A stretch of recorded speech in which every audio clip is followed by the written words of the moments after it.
আচ্ছা, আজকের ভিডিওতে আমরা জাভাস্ক্রিপ্টের অ্যারে আইটেমে যদি কোনো কিছু আমরা যুক্ত করতে চাই এবং কোনো কিছু যদি বাদ দিতে চাই, সেটা কিভাবে আমরা করতে পারি ক্লেভার ওয়েতে সেটাই দেখব। আমরা একটা অ্যারে নিয়েছি যেটা ফ্রুটস নামে একটা অ্যারে, সেখানে আমাদের কিছু ফ্রুটস আইটেম আছে। এটাকে যদি আমরা console.log করি তাহলে আমরা কনসোলে আমরা অ্যারেটা দেখতে পাবো। আমি console.log-এ নিলাম, আমরা দেখতে পাচ্ছি। ওকে, এখন যদি এরকম হয় যে আমাদের আর কিছু আইটেম এখানে যুক্ত করতে হবে এবং কোনো আইটেম আমরা ডিলিট ছাড়া আমরা দুইটা আইটেম বাইরে থেকে যুক্ত করতে চাই, সেটা আমরা কিভাবে করতে পারি? এটা করার জন্য আমি আরেকটা কনস্ট্যান্ট নেই। কনস্ট্যান্ট নিউ লিস্ট নামে আমি একটা কনস্ট্যান্ট নিলাম এবং এখানে আমরা এই ফ্রুটসের একটা মেথড কল করব, সেটার নাম হলো স্প্লাইস। আমরা পুশ করে তো দিতে পারি, কিন্তু স্প্লাইস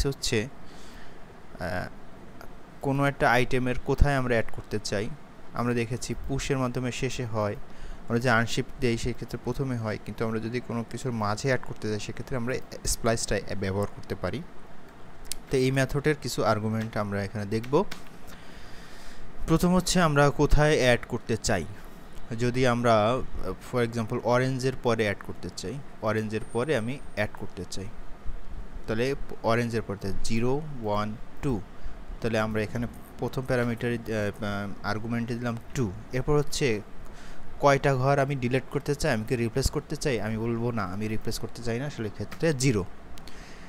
এরপর আর্গুমেন্টে আমি কি কি অ্যাড করতে চাই সেই আইটেমগুলো এখানে দিয়ে দিতে হবে। যেমন এখানে আমি দিলাম কোকোনাট একটা আর্গুমেন্ট, এরপরে আমি দিলাম গুয়াভা, আমি দুইটা আরও আইটেম দিলাম। এরপরে যদি আমরা অ্যারেটাকে সেভ করি, তখন দেখেন কি হলো, ব্যানানা অরেঞ্জের পরে আমার যুক্ত হলো কি কোকোনাট, গুয়াভা, তারপর লেমন, অ্যাপেল, ম্যাঙ্গো।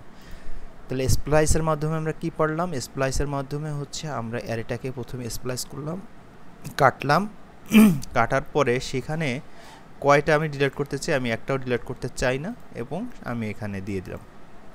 এখন যদি আমরা কয় ঘর ডিলিট করতে চাই, এরপরে আমি যদি চাই যে লেমন অ্যাপেলটা আমি ডিলিট করে কোকোনাট গুয়াভা ঢুকে যাবে, সেটাও পারবো। তখন আমাদের দুইটা ঘর বলে দিতে হবে 1 2, এটা যদি আমরা বলে দেই, তখন দেখুন কি হলো, ব্যানানা অরেঞ্জ, তারপর লেমন, তারপর কোকোনাট গুয়াভা চলে গেল, কোকোনাট গুয়াভা চলে গেল, এই লেমন অ্যাপেল বাদ দিয়ে তারপরে ম্যাঙ্গো বসে গেল। অর্থাৎ এই দুইটাকে আমরা রিপ্লেস করতে পেরেছি। এবং সেই ক্ষেত্রে কি হয়েছে দেখেন, আমাদের এই মেইন অ্যারেটাই কিন্তু চেঞ্জ হয়েছে। আমাদের এই নতুন অ্যারেটা যদি আমরা প্রিন্ট করি, সেক্ষেত্রে আমরা কি দেখতে পারবো, আমরা লেমন অ্যাপেলটা আমি রিপ্লেস করেছি, সেটা পেয়েছি, কিন্তু আমাদের মেইন অ্যারেটা কিন্তু এই ক্ষেত্রে চেঞ্জ হয়েছে। তাহলে মেইন অ্যারে যদি চেঞ্জ করতে হয়, সেক্ষেত্রে আমরা স্প্লাইস মেথডটা ইউজ করব। সেখানে আমরা কোন জায়গা থেকে শুরু করতে চাই, কত ঘর ডিলিট করতে চাই এবং কি কি দিতে চাই, সেই আর্গুমেন্টে সেই লেখাগুলো যদি দিয়ে দেই বা সেই আইটেমগুলো যদি ইনপুট দেই, সেক্ষেত্রে মেইন অ্যারেটা চেঞ্জ হবে। এটাই স্প্লাইসের মেইন কনসেপ্ট। যদি আমরা এটা দেখলাম আমরা আইটেম ঢুকালাম, কিন্তু আমরা যদি আইটেম কোনো কিছু ঢুকাবো না, কিন্তু আমরা জাস্ট দুইটা আইটেম আমরা বাদ দিয়ে দিব, আমরা দ্বিতীয় এই আর্গুমেন্টে এই লাস্টের আর্গুমেন্টগুলো লিখবো না, জাস্ট দুইটা আর্গুমেন্ট লিখলেই হবে। কোথা থেকে আর্গুমেন্টটা শুরু হবে, 0 1 2, এবং কয় ঘর লেমন অ্যাপেল আমি ডিলিট করতে চাচ্ছি, সেক্ষেত্রে থাকবে কি ব্যানানা, অরেঞ্জ, ম্যাঙ্গো, এই তিনটাই থাকবে। আমরা যদি এটা ফাইনাল আউটপুট সেভ করি, দেখেন ব্যানানা, অরেঞ্জ, ম্যাঙ্গো। তাহলে আমরা ক্লেভারভাবে এটা ডিলিট করতেও পারলাম, কোনো হোলস তৈরি হলো না। আমরা ডিলিটের মাধ্যমে যদি ডিলিট করতাম, সেক্ষেত্রে এখানে আনডিফাইন্ড দুইটা হোল থাকতো। তাহলে আমরা এটা বুঝতে পেরেছি কীভাবে স্প্লাইসের মাধ্যমে এখানে আমি কিছু অ্যাড করলে এখানে অ্যাড হবে, যদি কিছু না দেয় সেক্ষেত্রে ওই দুইটা ডিলিট হয়ে মেইন অ্যারেটা তখন 3টা দেখেন লেন্থ তখন 3 চলে আসবে। তো এভাবে আমরা রিমুভ করতে পারি।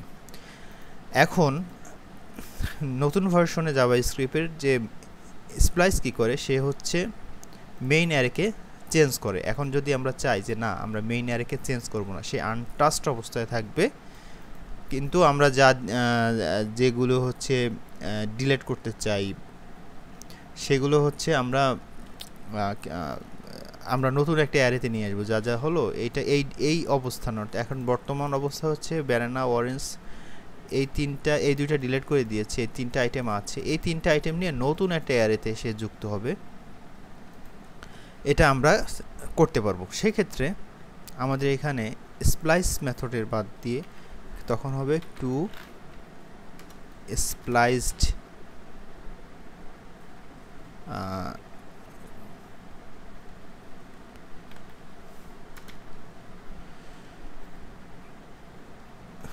স্প্লাইসড যদি আমরা দেই, সেই ক্ষেত্রে দেখেন আমি এখানে মেইন অ্যারেটা কিন্তু ঠিক আছে। এখন যদি আমরা নতুন এই যে প্যারামিটারটা নেই, সেক্ষেত্রে দেখেন আমাদের ব্যানানা, অরেঞ্জ, ম্যাঙ্গো চলে এসেছে। তো ও আবার একই কাজ করলো, যে কোন জায়গা থেকে পোস্ট দিবে, তাহলে 0 1 2 এখানে পোস্ট বসালো এই জায়গাটায়, এবং কত ঘর, লেমন, অ্যাপেল, এই দুইটা পোস্ট বসানোর পরে এই দুইটাকে সে বাদ দিয়েছে। বাদ দেওয়ার পরে বাকি থাকে কি, ব্যানানা, অরেঞ্জ, ম্যাঙ্গো, এই 3টাকে নিয়ে সে নতুন একটা অ্যারে তৈরি করেছে, এবং ফাইনালি হচ্ছে আমাদের আউটপুট দিচ্ছে। তাহলে এইটা আর একটু সেফার এই কারণেই, কারণ মেইন অ্যারেকে সে কী করে নাই, মেইন অ্যারেকে সে রিপ্লেস করে নাই। তা টু স্প্লাইস কী করে, নতুন একটা অ্যারে তৈরি করে। তাহলে স্প্লাইস এবং টু স্প্লাইসড এর ভিতরে এটাই হচ্ছে পার্থক্য। আচ্ছা, তাহলে আমরা দেখলাম যে কীভাবে আমরা মেইন অ্যারেকে বাদ দিতে পারি।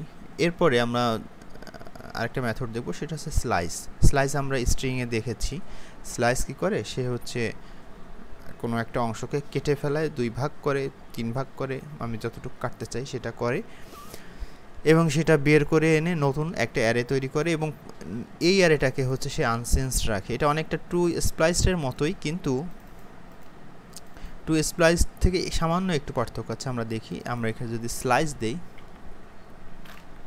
স্লাইস দিলাম, এবং এখানে প্যারামিটারে আমি কি দিতে চাই, প্যারামিটার হচ্ছে আর্গুমেন্টটা হচ্ছে আমি 1 দিলাম। তো কোথায় থেকে সে পোস্ট দিবে, 1-এ পোস্ট দিবে।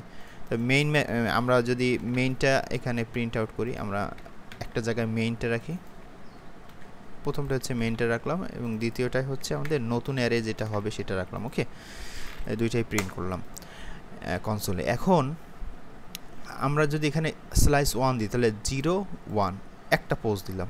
তাহলে একটা পোস্ট দিলে কি হলো, আমরা একটা করে দেখব। একটা পোস্ট দিলে দেখেন সে কি করলো, এইখানে পোস্ট দিয়ে বাকি যতটুকু আছে পোস্টের পরের টুক সে কি করলো, নতুন এই জায়গাটায় হচ্ছে নতুন অ্যারেতে নিয়ে আসলো। তাহলে নতুন অ্যারেতে আমাদের বাকি টুক সে স্লাইস করে নিয়ে আসলো, প্রথমে এটা বাদ দিলাম।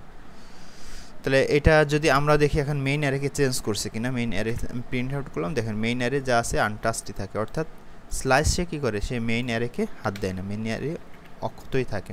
তো নতুন অ্যারেতে হচ্ছে আমরা স্লাইসের মাধ্যমে, এখন আমরা যদি আর্গুমেন্ট আরেকটা দেই, 2টা আর্গুমেন্ট নেয়, এরপর যদি আমরা এন্ড নাম্বার দিই, যে এখানে পোস্ট দিয়ে সে কোন পর্যন্ত নেবে, তো মনে করেন লেমন পর্যন্ত যদি আমরা নিতে চাই, তাহলে 0 1 2 3 এখানে আমাদের 3 দিতে হবে। তাহলে এইখানে একটা পোস্ট, এইখানে একটা পোস্ট, তাহলে কি হলো, অরেঞ্জ এবং লেমন। তাহলে দেখেন অরেঞ্জ এবং লেমন আমরা বের করে নিয়ে আসলাম। টু স্প্লাইসড কী করছে, অরেঞ্জ লেমনসকে বাদ দিয়ে বাকি টুক হচ্ছে সে নিয়ে আসছে, আর এইখানে হচ্ছে স্লাইস যেটা করছে, আমরা যে অংশটুক কেটেছি সেই অংশটুক নিয়ে আসবো আর কি। মানে এই দুইটা হচ্ছে স্লাইসের ক্ষেত্রে। আর যদি এটা সেম যদি টু স্প্লাইস করতাম, তাহলে দেখেন টু স্প্লাইস আমরা করি,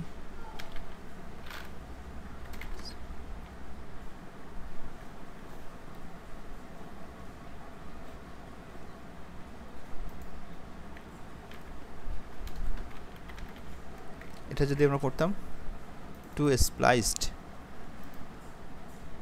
সেক্ষেত্রে কি করতাম, সেক্ষেত্রে আমাদের দেখেন ব্যানানা ম্যাঙ্গো এই তিনটা সে বাদ দিয়েছে। আচ্ছা, এখানে আর স্লাইসে সে কী করে, সে হচ্ছে আমি যতটুকু নেব সে ততটুকু অরেঞ্জ লেমন নিয়ে আসছে এই দুইটা। এখন একটা জিনিস নোটিস করেছেন, আমরা যখন 2s প্রাইস দিয়েছিলাম তখন সে দুইটা ভ্যালু রিটার্ন করছিল, অর্থাৎ তিনটাকে বাদ দিয়েছে। এটার কারণ হচ্ছে একটা হচ্ছে ইনক্লুডেড আর একটা এক্সক্লুডেড। স্লাইসে যেটা করে সেটা হচ্ছে এক্সক্লুডেড, সে যতটুকু মান নেব সে ততটুকু নেবে। আর টু স্প্লাইস যেটা করে সে এক্সক্লুডেড, অর্থাৎ যেখানে মানটা আমি শেষ করবো, মনে করেন অ্যাপেল শেষ করলাম, সেই অ্যাপেলকে সহই সে বাদ দিয়ে দেবে। এতটুকু হচ্ছে আর একটা ডিফারেন্স আছে।